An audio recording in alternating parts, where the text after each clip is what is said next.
નમસ્કાર ખેડૂત મિત્રો, હું કારેટિયા દીક્ષિતા કૃષિ સહિતાના વિડીયોમાં તમારું હાર્દિક સ્વાગત કરું છું.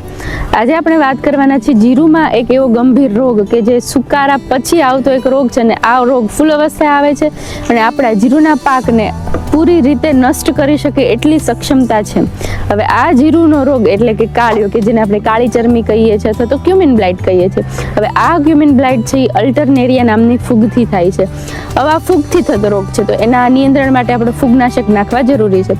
હવે ફૂગનાશક આપણને ખબર એમ બે પ્રકારના હોય છે, એક તો જૈવિક અને એક રાસાયણિક. હવે જે ખેડૂત મિત્રો એ જૈવિક નિયંત્રણ તરફ ગયેલા હોય અને જૈવિક નિયંત્રણનો ઉપયોગ કરતા હોય તો એ લોકોએ આગોતરા પગલા તરીકે જેણે ટ્રાઇકોડર્મા, સ્યુડોમોનાસ જેવી ફૂગનાશકનો ઉપયોગ કરી લીધેલો હોય. તો જે ખેડૂત મિત્રોએ આ ફૂગનાશકનો ઉપયોગ કરેલો હોય તો તેમને આ કાળિયાના રોગથી રાહત મળે છે, કારણ કે જે આગળ આપણે ફૂગનાશક નાખી દઈએ તો રોગ આવતા પહેલા જ જો આપણે એની દવા કરી લીધી હોય તો આપણને રોગથી પરેશાની ઓછું થવું પડે છે.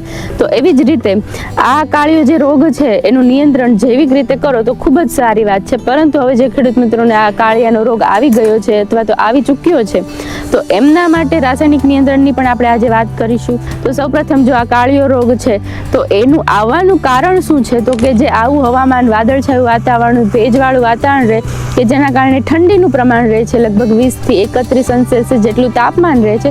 તો જેના કારણે આ કાળિયાની જે અલ્ટરનેરિયા ફૂગ છે એ બહુ ઝડપથી વિકાસ પામે છે. તો લક્ષણોમાં એવું છે કે જે પાન છે, જે આપણા જીરુના કુમળા પાન છે, કુમળી ડાળીઓ છે, એના ઉપર તમને શરૂઆતમાં ટપકા રૂપે જોવા મળશે. હવે આ ટપકા જો થોડોક સમય જશે ને તે આખા પાનમાં થઈ જશે, આખી ડાળીઓમાં થઈ જશે ને અંતે આખો છોડ સુકાઈ જતો હોય છે, કાળો પડી જતો હોય છે અને નમીને પડી જતો હોય છે. તો આ કાળિયાના લક્ષણો છે.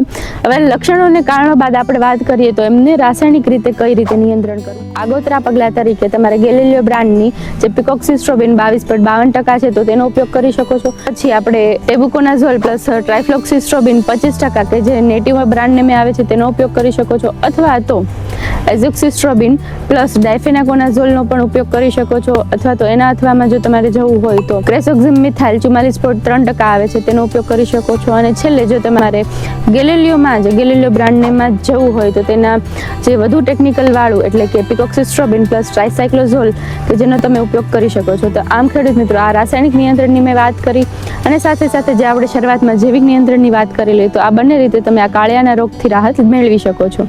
અને ખેડૂત મિત્રો, જો તમને આ વિડીયો સારો લાગ્યો હોય તો વધુને વધુ જીરાનું વાવેતર કરતા હોય એવા ખેડૂતોને શેર કરો, અમારા આ વિડીયોને લાઇક કરો અને આ ચેનલને સબસ્ક્રાઇબ કરો. ધન્યવાદ.